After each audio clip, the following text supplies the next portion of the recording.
Imagine quelqu'un qui n'a jamais appris à exprimer sa colère. Depuis toujours, on lui a dit « Ne t'énerve pas. Sois gentil. Ne fais pas de vagues. » Alors il a appris à se contenir, à ravaler, à se taire. Il paraît calme, gentil, facile à vivre. Le genre de personne que tout le monde apprécie en surface. Mais au fond, il évite les conflits. Il ressent une tension, mais il la refoule. Il voudrait dire non, mais il dit oui. Il n'impose pas de limites, pas parce qu'il n'en a pas, mais parce qu'il a peur de déranger, peur de déplaire, peur d'être rejeté. Alors il s'adapte, encore et encore. Et sans même s'en rendre compte, il commence à subir. Subir les attentes des autres, subir les situations qu'il n'a pas choisies, subir des relations déséquilibrées. Extérieurement, tout semble calme, mais intérieurement, quelque chose s'éteint. Et les autres le ressentent, pas de manière consciente, mais instinctivement. Ils sentent qu'il y a un décalage, une absence de solidité, un manque de centre. Alors ils testent, ils dépassent les limites, ils prennent plus de place, ils imposent davantage. Et lui recule encore. Et petit à petit, le respect disparaît. Pas parce qu'il est faible, mais parce qu'il est incohérent. Parce qu'il montre du calme, sans avoir intégré sa force. Maintenant, imagine quelqu'un d'autre. Quelqu'un qui connaît sa colère. Pas quelqu'un de violent, mais quelqu'un qui ne fuit pas ce qu'il ressent. Quelqu'un qui a pris le temps de regarder en face ses émotions, qui a accepté sa colère au lieu de la cacher. Il ne la subit pas, il ne la nie pas, il la comprend. Il sait d'où elle vient, il sait ce qu'elle signifie. Et surtout, il sait quand et comment l'exprimer. Quand cette personne parle, elle ne crie pas. Elle n'a pas besoin d'élever la voix, parce que chaque mot est posé, chaque phrase est assumée. Quand elle pose une limite, elle ne s'excuse pas, elle ne se justifie pas pendant des heures. Elle dit simplement « non ». Et ce « non » est suffisant. Personne ne l'atteste. Pas parce qu'elle fait peur, mais parce qu'elle est claire, parce qu'il n'y a pas de contradiction en elle. Premier pilier, affronte ton ombre. Pas celle que tu montres au monde, pas celle que tu assumes facilement, voire plus grave, mais celle que tu évites, cette partie de toi que tu préfères ignorer, que tu caches même à toi-même. Observe-toi sans te mentir, pas pour te juger, pas pour te rabaisser, accent, mais pour te comprendre. Parce que tant que tu refuses de voir, tu restes contrôlé. Ce qui t'irrite chez les autres parle de toi. Cette arrogance que tu ne supportes pas cache peut-être une confiance que tu n'oses pas exprimer. Cette faiblesse qui t'agace révèle peut-être une part de toi que tu refuses d'accepter. Silence court. Ce qui t'envie révèle ce que tu veux vraiment, pas ce que tu dis vouloir, pas ce que tu montres, mais ce que tu ressens profondément. Cette réussite que tu critiques est peut-être celle que tu désires. Cette liberté qui te dérange est peut-être celle que tu n'as jamais osé prendre. Chaque émotion est un indice. Chaque réaction est un message. Mais seulement si tu acceptes de l'écouter. Parce que l'ombre n'est pas ton ennemi. Elle est une réserve de puissance. Tout ce que tu as refoulé contient de l'énergie. Ta colère peut devenir de la détermination. Ta peur peut devenir de la lucidité. Ton envie peut devenir une direction claire. Mais seulement si tu l'acceptes. Chaque part de toi que tu rejettes te limite. Chaque part de toi que tu acceptes te renforce. Et c'est là que tout change. Conclusion. Parce que le jour où tu arrêtes de fuir ton ombre, tu arrêtes de te fuir toi-même. Deuxième pilier, construisent une persona authentique. Pas un masque pour plaire, mais une expression fidèle de qui tu es. Connais tes valeurs, même sous pression. Troisième pilier, active ton archétype. Le héros, le sage, le rebelle, le bâtisseur.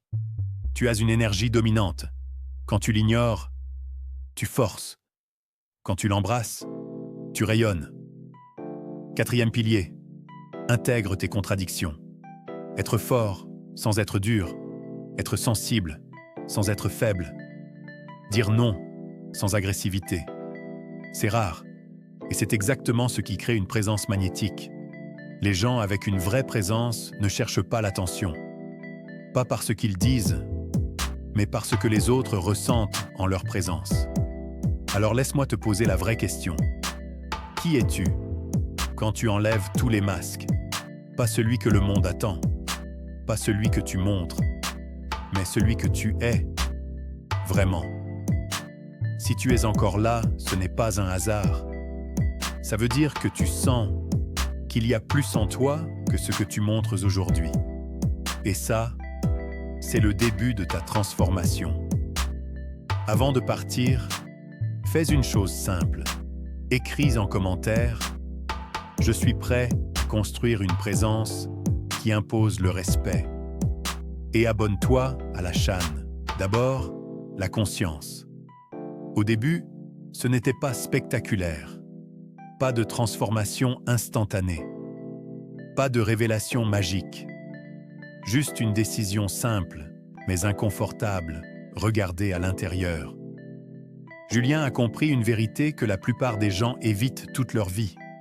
On ne peut pas contrôler ce qu'on ne voit pas. Et lui, jusqu'ici, il ne voyait rien. Il ressentait. Il réagissait. Mais il n'observait jamais. Alors il a commencé lentement. Pas parfaitement. Pas tous les jours. Mais suffisamment pour que quelque chose change. La première étape a été déroutante.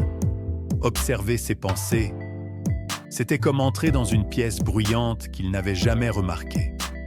Un flot constant, des jugements, des scénarios, des réactions automatiques. Il me manque de respect. On profite de moi. Je dois répondre. Je dois me défendre. Avant, ses pensées étaient invisibles. Elles dictaient ses actions sans qu'il s'en rende compte. Maintenant, il les voyait. Et ce simple fait changeait déjà tout. Parce qu'entre voir une pensée et être contrôlé par elle, il y a une différence énorme. Ensuite, il a commencé à remarquer ses déclencheurs. Ces petits détails du quotidien qui, sans prévenir, faisaient monter l'émotion. Un ton de voix, un regard, un message ignoré, une attente non respectée. Avant, il pensait que c'était les autres le problème. Maintenant, il réalisait que certaines situations activaient en lui des réactions prévisibles, comme des boutons sur lesquels la vie appuyait. Et puis il y avait les émotions. La colère surtout. Avant, elle arrivait comme une explosion, soudaine, violente, incontrôlable. Il avait l'impression qu'elle surgissait de nulle part. Mais en observant, il a commencé à voir autre chose. La colère ne naissait pas d'un coup. Elle commençait toujours quelque part. Un inconfort, une tension, une pensée. Puis, elle grandissait, se nourrissait, jusqu'à prendre toute la place. Et là, une compréhension essentielle est apparue. La colère n'était pas un monstre imprévisible. Elle était un signal que quelque chose en lui était touché. Une limite dépassée, une attente frustrée, une peur parfois. Au lieu de la subir, il a commencé à l'écouter. Pas pour se laisser emporter, mais pour comprendre. Pourquoi est-ce que ça me touche autant? Qu'est-ce que ça révèle? Est-ce vraiment la situation ou mon interprétation? Ce changement était subtil, mais profond. Parce qu'à partir du moment où une émotion devient observable, elle devient transformable. Julien ne cherchait plus à supprimer ses émotions. Il apprenait à ne plus en être l'esclave. Parfois, il oubliait. Il retombait dans ses anciens réflexes. Mais la différence maintenant, c'est qu'il s'en rendait compte. Et cette conscience, même imparfaite, était déjà une forme de maîtrise. Car au fond, la conscience n'élimine pas le chaos, mais elle allume une lumière à l'intérieur. Et une fois que cette lumière est là, il devient impossible de retourner complètement dans l'inconscience. C'est ainsi que tout commence, pas par le contrôle, mais par la capacité à voir. Et ce que Julien voyait désormais, c'était lui-même. Certaines choses dépendent de toi, d'autres non. Pendant longtemps, Julien n'avait jamais vraiment fait cette distinction. Pour lui, tout devait être contrôlé. Les réactions des autres, les résultats, les imprévus, même le passé, parfois, qu'il repassait encore et encore dans sa tête, comme s'il pouvait le modifier. Mais plus il essayait de tout maîtriser, plus il se sentait frustré, fatigué, tendu, épuisé mentalement. Parce que la réalité ne plie pas à notre volonté. C'est en découvrant les enseignements de Épictète que quelque chose s'est clarifié. Une idée simple, presque évidente, mais profondément libératrice. Il y a deux catégories dans la vie. Ce qui dépend de toi et ce qui n'en dépend pas. Ce qui dépend de toi, tes pensées, tes choix, tes actions, ta manière de répondre. Ce qui n'en dépend pas, le comportement des autres, leur opinion, les événements extérieurs, le hasard, le passé, le futur.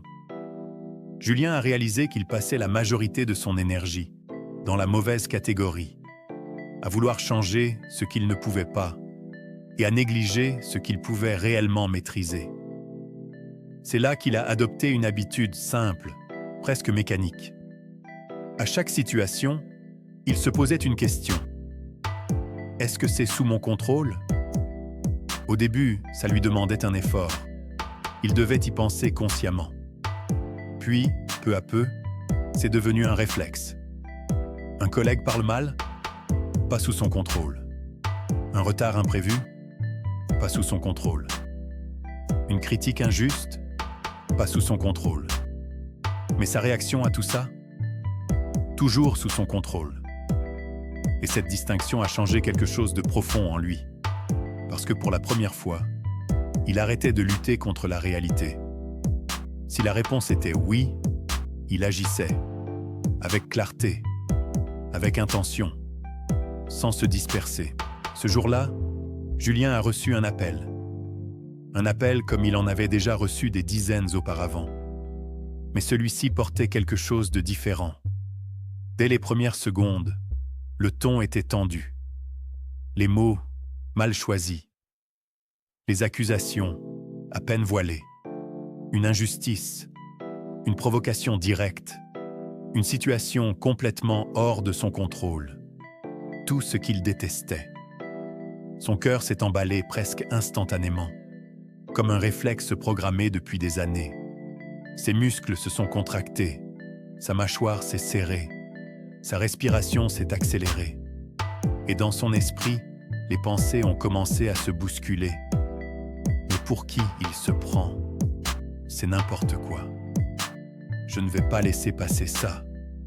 La colère montait, rapide, brûlante, envahissante, comme une vague prête à exploser. D'habitude, il n'y aurait même pas eu d'hésitation. Les mots seraient sortis immédiatement, tranchants, défensifs, peut-être même blessants, il aurait réagi, automatiquement. Mais cette fois, quelque chose d'infime, presque imperceptible, s'est glissé entre l'émotion et l'action. Un décalage, comme si le temps avait ralenti. Il s'est arrêté. Pas longtemps, juste quelques secondes. Mais ces secondes avaient une densité étrange, presque irréelle. Dans ce court instant, il a ressenti tout ce qui se passait en lui.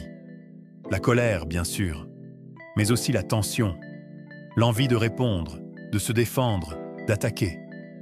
Il a vu la réaction arriver, comme un réflexe prêt à jaillir. Et pour la première fois, il ne l'a pas suivi. Un silence s'est installé, pas seulement autour de lui, mais en lui. Un silence inhabituel, presque inconfortable.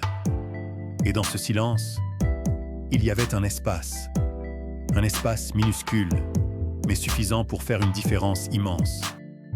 Dans cet espace, il n'était plus prisonnier de l'émotion. Il devenait observateur. Il voyait la situation. Il voyait sa colère. Il voyait ses pensées. Mais il n'était plus obligé d'y obéir. C'était nouveau, déstabilisant, puissant. Son interlocuteur continuait de parler, le ton toujours chargé, les mots toujours durs. Mais Julien n'était plus exactement le même. Au lieu de préparer une attaque, il a respiré, lentement, une fois, puis une autre. Et à mesure que l'air entrait et sortait, quelque chose s'apaisait. Pas complètement. La colère était toujours là, mais elle n'avait plus le contrôle. Dans cet espace, une question a émergé. Qu'est-ce que je veux vraiment faire, là, maintenant? Pas réagir, choisir. Alors il a répondu. Pas avec faiblesse, pas en se soumettant, mais avec clarté, avec maîtrise, avec intention.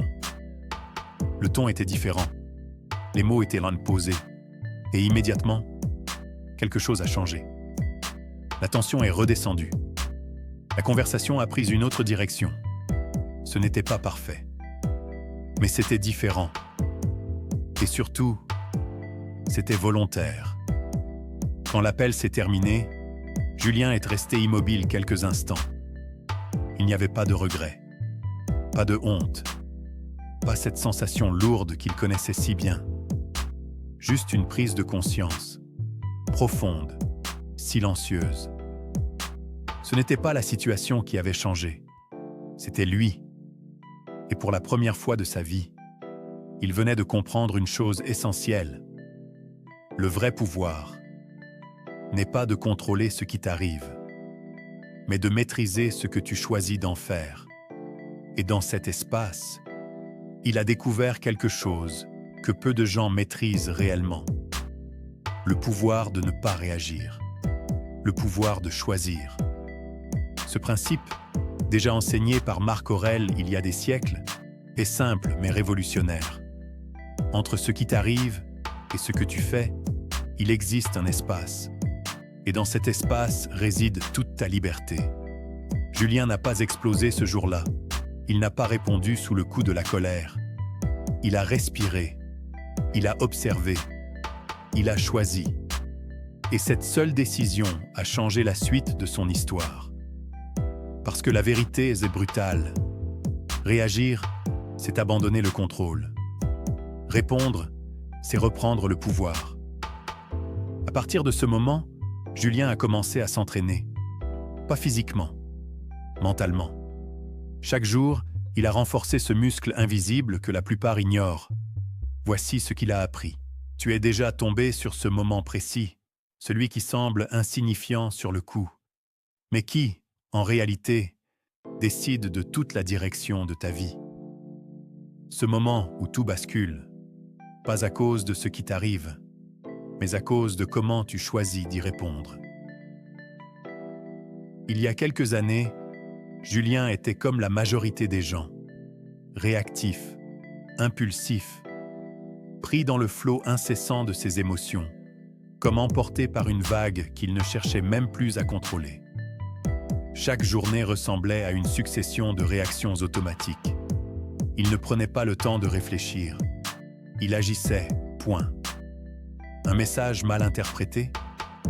Il répondait immédiatement, sans relire, sans respirer, sans même se demander si sa réaction allait aggraver la situation. Ses mots partaient vite, trop vite. Et souvent, ils revenaient contre lui. Une critique, même légère, même constructive, il la percevait comme une attaque. Son ton changeait, sa posture se raidissait. Il se défendait, parfois avec agressivité, parfois avec sarcasme. Au fond, il ne cherchait pas à comprendre. Il cherchait à se protéger. Une frustration, un imprévu, un retard, une personne qui ne respectait pas ses attentes. Il explosait. Ou alors, à l'inverse, il se refermait complètement, ruminant en silence, laissant la colère grandir à l'intérieur. C'était devenu un mode de fonctionnement, un réflexe, presque une identité. Et le pire, c'est qu'il pensait que c'était normal. Mais derrière cette apparente normalité, les conséquences s'accumulaient. À chaque réaction impulsive, quelque chose se fissurait. Des conversations tournaient au conflit. Des liens se fragilisaient. Des opportunités disparaissaient sans qu'il s'en rende compte. Il y avait ces messages qu'il regrettait d'avoir envoyés. Ces mots qu'il aurait voulu reprendre. Ces silences qu'il aurait voulu briser autrement. Et surtout, cette sensation persistante, lourde, difficile à ignorer. J'aurais pu faire autrement. Les regrets ne venaient pas immédiatement. Sur le moment, il se sentait justifié. L'émotion prenait toute la place. Mais plus tard, dans le calme, quand tout redescendait, la lucidité revenait, et avec elle, une forme de honte, pas forcément visible pour les autres, mais bien réelle à l'intérieur. Petit à petit, sans même s'en rendre compte, Julien commençait à perdre quelque chose d'essentiel, le contrôle de lui-même. Ce n'étaient pas les événements qui dirigeaient sa vie, c'étaient ses réactions, et ça, il ne le voyait pas encore. Son entourage, lui, le percevait. On disait de lui qu'il était entier, qu'il avait du caractère. Mais derrière ces mots, il y avait une autre réalité. Il était imprévisible, difficile à comprendre, parfois difficile à supporter. Certaines personnes prenaient leur distance. D'autres faisaient attention à ce qu'elles disaient autour de lui. Et lui, il ne comprenait pas pourquoi. Il avait l'impression d'être sincère, authentique. « Moi, au moins, je ne fais pas semblant », se disait-il. Mais il ne réalisait pas que sincérité sans maîtrise devient destructrice. Puis un jour, quelque chose a craqué. Pas une explosion, pas un grand drame spectaculaire. Non, quelque chose de plus silencieux, mais beaucoup plus profond. C'était après une discussion qui, encore une fois, avait mal tourné. Rien d'exceptionnel en apparence, juste des mots échangés trop vite. Un ton qui monte, une tension qui s'installe, puis le silence. Julien s'est retrouvé seul, et pour la première fois, il n'a pas cherché à se justifier. Il n'a pas blâmé l'autre. Il n'a pas rationalisé. Il est resté là, face à lui-même. Et dans ce moment rare, inconfortable, presque brutal, une question a émergé. Pourquoi est-ce que je réagis toujours comme ça ? Ce n'était pas une question superficielle. C'était une fissure dans ses certitudes, un début de prise de conscience. Parce que pour la première fois, Julien ne regardait plus les événements. Il se regardait lui. Et c'est là, exactement là, que tout a commencé à changer. Le stoïcien, lui, fait autrement. Il se prépare, sans paniquer. Il se demande, si le pire arrive, que vais-je faire ? Et il avance, un pas après l'autre. La vie va te frapper, c'est une certitude.